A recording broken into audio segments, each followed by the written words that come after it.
तो दोस्तों मार्केट अपने लाइफ टाइम हाई पे है और आज की डेट में अगर देखा जाए तो 2 दिन के कंटिन्यूअस कंसोलिडेशन के बाद में मार्केट ने 100 पॉइंट का जो है डाउन साइड की तरफ को मूव दिया है।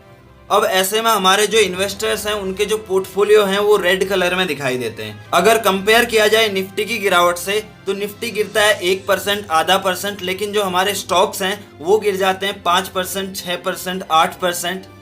और कुछ इन्वेस्टर्स तो ऐसे होते हैं दोस्तों जो इस टाइम पे मार्केट में एंटर कर जाते हैं। मान लो आज टॉप पे मार्केट है, आज उन्होंने कोई स्टॉक बाय किया और आज की डेट में वो रेड में बंद हुआ और अच्छा खासा उसने गिरावट कर दिया। मान लो 2-4 दिन तक ये सेलिंग कंटिन्यूअस रहती है तो नया जो इन्वेस्टर है जिसने आज ही एंट्री करी है मार्केट में वो घबरा जाएगा, वो फिर दोबारा मार्केट में टिकेगा नहीं। वो बोलेगा शेयर मार्केट जो एक स्कैम है, इसमें पैसा बनता नहीं है, इसमें सिर्फ लूटा जाता है जो नए इन्वेस्टर होते हैं उनको। तो ऐसे में हमें जरूरत होती है दोस्तों एक गाइडेंस की, जिससे हमें पता लग सके कि कहाँ पे निवेश किया जाए, कहाँ पे नहीं निवेश किया जाए। क्योंकि काफ़ी सारे स्टॉक्स हैं दोस्तों जो निफ्टी के मुकाबले काफ़ी ऊपर तक बढ़ चुके हैं और काफ़ी ऐसे स्टॉक्स भी हैं जो निफ्टी के मुकाबले उतना अच्छा नहीं बढ़े हुए हैं। मार्केट की उन स्टॉक्स पे नज़र नहीं पड़ी हुई है अभी, हालांकि वो स्टॉक्स भी अच्छी कैटेगरी के हैं, लेकिन मार्केट उन्हें कहीं ना कहीं आइडेंटिफाई नहीं कर पाया है। तो मार्केट जो है कुछ स्टॉक्स में तो कूद के पड़ गया है और कुछ स्टॉक्स में अभी उसकी नज़र पड़ी नहीं है। तो हमें ज़रूरत होती है ऐसे ही स्टॉक्स वगैरह आइडेंटिफाई करने की, जिन स्टॉक्स में हम अगर अभी भी निवेश करें तो डाउन साइड रिस्क हमारा कम रहे। तो आज मैं दोस्तों आपके लिए ऐसे एक स्टॉक लेके आया हूं जिसका न सिर्फ फंडामेंटल काफ़ी अच्छे हैं, बल्कि वो स्टॉक अभी तक मार्केट के मुकाबले काफ़ी कम चला हुआ है। और अगर बात करें उसके क्वार्टरली रिजल्ट की, वो आज ही के दिन में आए हुए हैं और रिजल्ट काफ़ी औसम है दोस्तों। चाहे आप क्वार्टर ऑन क्वार्टर पे ले लो, चाहे ईयर ऑन ईयर पे ले लो, तो काफ़ी अच्छा स्टॉक है दोस्तों। तो इसी स्टॉक के बारे में आज हम चर्चा करेंगे दोस्तों। इसके रिजल्ट्स को देखेंगे, इसके फाइनेंशियल्स को देखेंगे, इसके फंडामेंटल्स को देखेंगे, इसके बिजनेस मॉडल को देखेंगे और इसके फ्यूचर आउटलुक को हम समझने की कोशिश करेंगे। तो वीडियो में बने रहिए दोस्तों।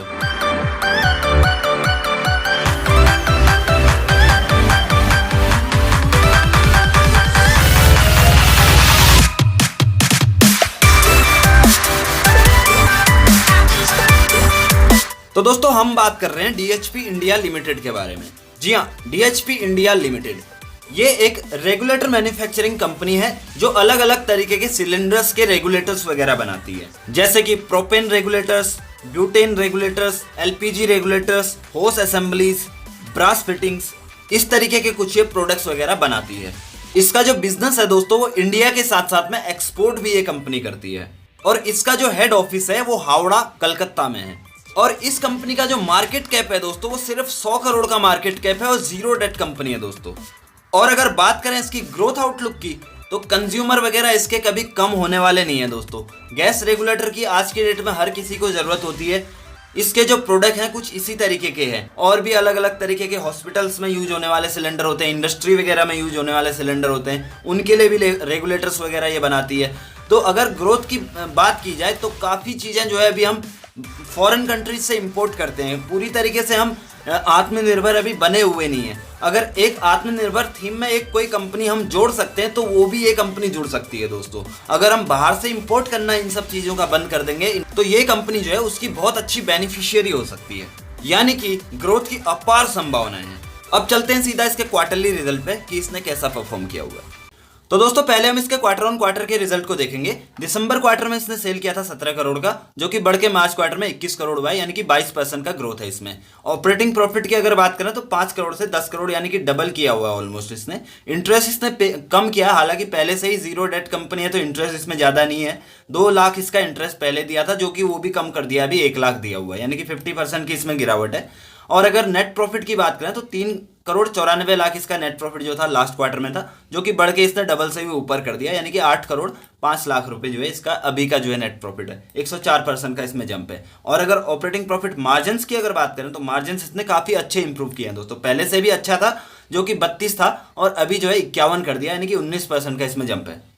और अगर बात करें इसके ईयर ऑन ईयर बेसिस के डेटा की तो 46 करोड़ का जो सेल था इसका लास्ट ईयर में था, जो कि बढ़ के 60 करोड़ हुआ, यानी कि 29% का जंप। और अगर ऑपरेटिंग प्रॉफिट की अगर बात की जाए तो 12 करोड़ से 20 करोड़ हुआ, यानी कि 58% का जंप है। इंटरेस्ट इसने ईयर ऑन ईयर बेसिस पे भी कम किया है। 20 लाख इसने पिछले साल दिया था, 6 लाख इसका अभी के साल में इंटरेस्ट है, यानी कि 70% का इसमें गिरावट करी है। और एक्सेप्शनल आइटम की अगर बात करें तो पिछले साल लॉस था, इस साल प्रॉफिट है, तो ये एक तरीके से बराबर ही है।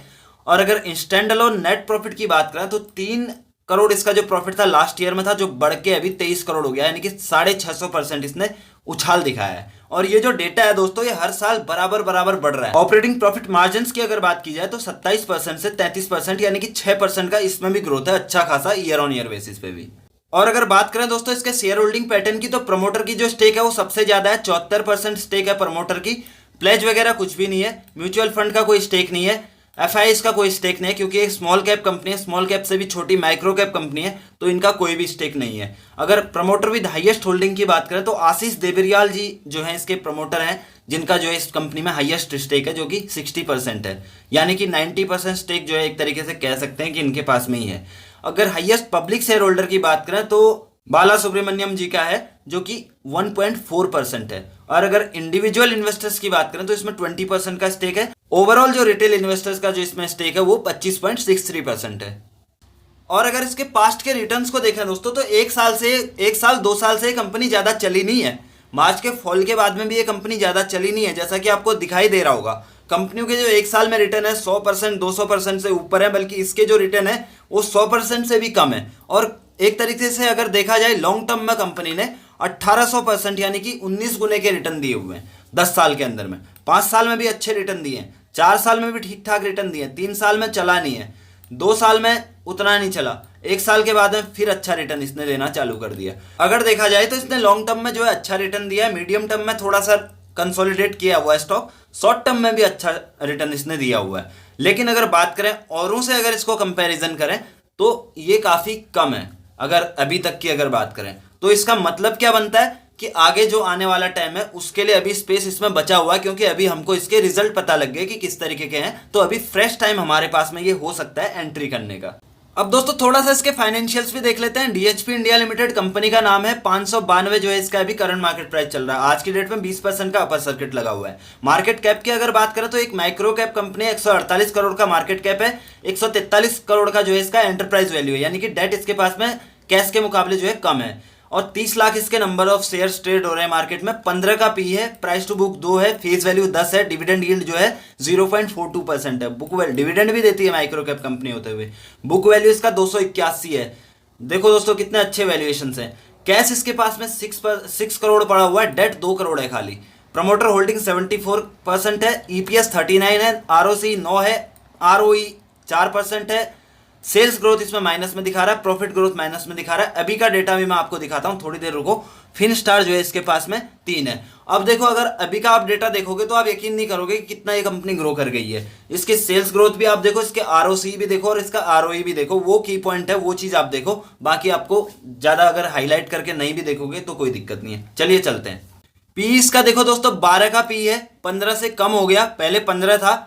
और हालांकि आज 20% का अपर सर्किट लगा हुआ है, फिर उसी लेवल पर आ जाएगा, लेकिन 15 का पी भी बुरा नहीं है इसके लिए। इवन 20 का पी भी बुरा नहीं है, 25 का पी भी इसका बुरा नहीं है। तो हम इतने पी पे भी हम इसमें निवेश कर सकते हैं, कोई दिक्कत नहीं, क्योंकि ज्यादा चला नहीं है तो पी कम है इसका। फ्यूचर ग्रोथ के हिसाब से अगर हमको ये 20 के पी पे भी मिलती है तो भी बेस्ट है, तो टाइम अच्छा है इन्वेस्ट करने का। आगे चलते हैं। प्राइस टू बुक इसका जो है 1.84 है, ये भी कम हो गया। ईवी टू ईबिट इसका 7 है, ईवी टू ईबिटा इसका 6 है, ईवी टू कैपिटल एम्प्लॉयड इसका 3 है, ईवी टू सेल्स इसका 1.62 है, पैग रेशियो इसका 1.44 है, डिविडेंड यील्ड इसका 0.51% है। आरओसी देखो दोस्तों कहां से कहां पहुंच गया, 39% पहुंच गया ये। और आरओई देखो 15%। प्रॉफिट ग्रोथ सेल्स ग्रोथ तो हम ऑलरेडी देख ही चुके हैं, जो रिजल्ट था उसमें। आगे चलते हैं। अब अगर इसके पीयर्स को इसके पी के साथ में कंपैरिजन करें दोस्तों, तो इसका जो पी है 15 का पी होने के बावजूद भी जो है ये सबसे कम आ रहा है। आप देख सकते हैं किसी का 0 है जो लॉस में है, 446, 19, 18, 0, 15, 16, 0, 17, यानी कि सबसे कम जो पी है इन सब में इसी कंपनी का है, तो ये एक अच्छी बात है। अब दोस्तों इसके पिछले 5 साल की कुंडली देखते हैं कि इसने प्रॉफिट में और रेवेन्यू में क्या ग्रोथ करी है। पहले बात करते हैं रेवेन्यू की। 36 करोड़ इसने रेवेन्यू किया था 2016 में, 2017 में 46 करोड़, 2018 में 52 करोड़, 2019 में 67 करोड़, 2020 में 55 करोड़। थोड़ा सा 2019 से 20 में इसने रेवेन्यू कम किया हुआ है। अगर ओवरऑल देखा जाए तो कंपनी ने जो है रेवेन्यू में लगातार बढ़त करी है। अब अगर बात करें इसके प्रॉफिट की, तो 2016 में इसने प्रॉफिट किया था 4 करोड़ 90 लाख का, 2017 में 10.95 करोड़, 2018 में 12.93 करोड़, 2019 में 12.89 करोड़, 2020 में 3.09 करोड़। यानी कि थोड़ा सा 2019 से 20 में जो है प्रॉफिट में भी जो है डाउन हुआ है। ओवरऑल अगर देखा जाए तो ग्रोथ करिए, सिर्फ 1 साल अगर हम हटा दें तो। अब अगर बात करें दोस्तों current liabilities to current asset की, तो करंट लाइबिलिटीज इसके पास में है सिर्फ और सिर्फ 10 करोड़, उसके मुकाबले करंट एसेट इसके पास में है 66 करोड़। यानी कि हमें चाहिए होता है 1.5 गुना, लेकिन ये है 6 गुना, तो काफी अच्छा है। आज के डेट में 12 बजे इसका रिजल्ट आया दोस्तों, वहीं से ये उछलना चालू हुआ और एकदम से 20% उछला और 90 रुपए की बढ़त दिखा दी शेयर में, अपर सर्किट पे ही क्लोज भी हो गया। और अगर इसको थोड़ा अदर पैरामीटर्स पे देखा जाए तो कंपनी जो है इंट्रिंसिक वैल्यू से नीचे है, एफडी से अच्छे रिटर्न दिए, डिविडेंड उतना नहीं देती है कंपनी, माइक्रो कैप है फिर भी दे रही है, ये बहुत बड़ी बात है। एंट्री पॉइंट जो है अच्छा है, नो रेड फ्लैग, यानी कि अगर देखा जाए सारे पैरामीटर्स पे डिविडेंड उतना मैटर भी नहीं करता, सारे पैरामीटर्स पे ओके है। लॉन्ग टर्म में इसने अच्छा रिटर्न दिया है, मीडियम टर्म में इसने थोड़ा एवरेज रिटर्न दिया है और शॉर्ट टर्म में इसने अच्छा रिटर्न दिया हुआ है। और अगर औरों से कंपेयर करें तो उनके मुकाबले कम चला हुआ है, बल्कि अब तक जो था इसका वो पिछला रिकॉर्ड था। आज जो है इसके रिजल्ट भी अच्छे आ गए, तो हम आगे जो है इसका समझ सकते हैं कि ये जो स्टॉक है जल्दी हमें डबल रिटर्न दे सकता है, क्योंकि अभी इतना चला नहीं है। अब दोस्तों मैं आपको बताता हूं कि मैं ऐसा क्यों कह रहा हूं कि ज्यादा चला नहीं है। आपने देखा होगा कि काफी स्टॉक जो है अपने जो मार्च के पहले के जो हाई थे उस लेवल को काफी ऊपर तक क्रॉस कर चुके हैं, है ना। मार्च के ऊपर के लेवल पे पहुंच गए हो, मार्च के पहले जो लेवल उनके थे उससे ऊपर के लेवल पे पहुंच गए हैं। ये मार्च में गिरा था और इसने डाउन जो बनाया था 250 रुपए तक ये गिरा था स्टॉक, ठीक है, और 250 रुपए से गिरा था। और इसने जो मार्च के पहले का जो हाई है वो आज की डेट में तोड़ा हुआ है। देखो आप देख सकते हैं जो लाइन दिख रही है आपको, ये मार्च के हाई को टच किया हुआ, आज ही दिया इसने ब्रेकआउट यहां से। तो क्या समझ सकते हैं, ये जो है अच्छा स्टॉक होने के बावजूद भी काफी ऐसे स्टॉक हैं जो चले नहीं है, मार्च के हाई से काफी कम पे अभी भी मिल रहे हो, लेकिन उनकी जो क्वालिटी है और इसकी क्वालिटी में फर्क है, आप एक सा नहीं बोल सकते इनको, है ना। तो अगर हमें इस कंपनी के क्वालिटी के बारे में पता लग गया, अब जो है ये दौड़ेगा और इसमें हम राइड करेंगे। आप इसमें कभी भी एंटर कर सकते हो, कोई दिक्कत नहीं है, कोई रुकावट का लेवल इसमें नहीं है। अभी ये जो है अपने लाइफ हाई को भी तोड़ने के पोजीशन में है, कल मेरे ख्याल से अपने लाइफ हाई को भी तोड़ देगा। इसका लाइफ हाई जो है 650 के आसपास में है, तो यहां से भी अगर इसका लॉन्ग टर्म चार्ट भी देखा जाए दोस्तों तो कोई बुरा चार्ट नहीं है।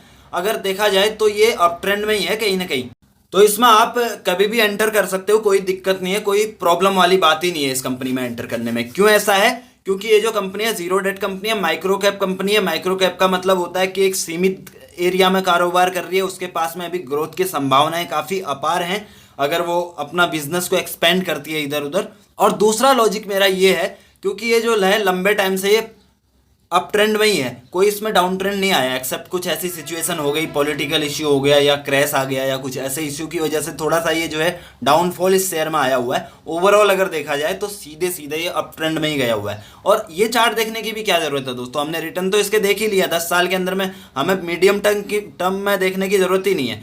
हमने 10 साल के इसके रिटर्न देखे हुए हैं, इसने 19 गुना रिटर्न दिए हैं हमारे को, बस वही हमारे लिए काफ़ी है, लॉन्ग टर्म में अच्छा किया है ना, दैट्स इट। तो हम ऐसी कंपनीज में अगर निवेश भी करें तो लॉन्ग टर्म के हिसाब से ही करें। छोटी कंपनी है, शेयर का प्राइस भले ही आपको ज़्यादा दिख रहा है, पेनी स्टॉक नहीं लग रहा होगा, लेकिन अगर देखा जाए तो पेनी स्टॉक की कैटेगरी में ही आ जाता है। ये 100-200 करोड़ के जो मार्केट कैप वाली कंपनी है वो पेनी स्टॉक ही है, समझो, सिर्फ नंबर ऑफ शेयर्स उनके कम है। आपने देखा था ना एमआरएफ वाला वीडियो कल वाला, एमआरएफ का जो शेयर का प्राइस है वो महंगा क्यों है, तो वही रीज़न है कि मतलब नंबर ऑफ शेयर्स कम होते हैं तो प्राइस थोड़ा सा आपको ज़्यादा लगता है ये पेनी स्टॉक ही एक तरीके से। बट है ये पुरानी कंपनी, इसने पास्ट में भी अच्छे रिटर्न दिए हुए हैं, अभी के रिजल्ट भी अच्छे आए हुए हैं, सारी चीज़ें तो पॉजिटिव है। So why are we waiting for. But again I will tell you, blindly पैसा मत डालना, थोड़ा थोड़ा पैसा अपने पोर्टफोलियो में एक हिस्सा इसको दे सकते हो, 5%, 2%, 3% का हिस्सा, दैट्स इट, उससे ज़्यादा नहीं। ये नहीं कि पूरा पैसा अभी बोल दिया मैंने तो आप डाल दोगे, ऐसा नहीं बोल के। अगर आपको ऐसा लगता है कि मेरे को जिम्मेदार बनाना है, अगर आपका कुछ ऊपर नीचे होता है, भैया मैं जिम्मेदार नहीं हूँ, आप आगे फाइनेंशियल एडवाइज़र से अपना कंसल्ट कर लो। बट ये है एक गाइडेंस मैं आपको दे रहा हूँ, एक आइडिया मैं आपको दे रहा हूँ। अगर आप चाहते हैं मैं ऐसे ही आइडिया लेके आऊँ तो आप कमेंट में लिखो यस। तो दोस्तों आई होप कि आपको वीडियो पसंद आया होगा। वीडियो पसंद आया तो लाइक कीजिए, शेयर कीजिए अपने दोस्तों के साथ में, और चैनल को सब्सक्राइब करना मत भूलिए। और अगर आपकी कोई क्वेरीज है, कोई सलाह है, कोई सुझाव है तो कमेंट कीजिए। और ये डिटेल्ड एनालिसिस का प्लेलिस्ट आप एक बार जरूर चेक कर लीजिएगा दोस्तों। अगर आप ये नहीं चेक कर रहे तो आप एक बहुत बड़ी अपॉर्चुनिटी मिस कर रहे हैं, बताता हूँ क्यों। इसमें हमने कंपनीज के total fundamental analysis, business model analysis, financial analysis, valuation analysis complete करके डाले हुए हैं। इसका आपका बेनिफिट क्या रहेगा, 10 से 12 घंटे की जो हमारी मेहनत है वो आपको जो है 10 से 15 मिनट के वीडियो में समराइज करके मिल जाएगी। इसमें आपके सारे हमने की पॉइंट हाईलाइट करके डाले हुए हैं कंपनीज के बारे में। अगर फिर भी आपको कोई 99% चीज़ें तो आपको मिल जाएंगी, फिर भी आपकी कोई क्वेरीज रहती है, कोई मिसिंग आपको चीज़ लगती है तो कमेंट कीजिए, कमेंट का आपके रिप्लाई दिया जाएगा। और इसको आप फ्री टाइम में भी यूज़ कर सकते हैं, इसको फ्री टाइम में भी आप देख सकते हैं, जैसे ट्रेन में ट्रेवल कर रहे हैं या किसी का वेट कर रहे हैं, उस टाइम का भी आपका अच्छा खासा यूटिलाइजेशन हो जाएगा। दोस्तों टाइम बहुत इंपॉर्टेंट है, अपने टाइम का खुद से भी ज़्यादा ध्यान रखिए। और thank you so much for watching this video till the and.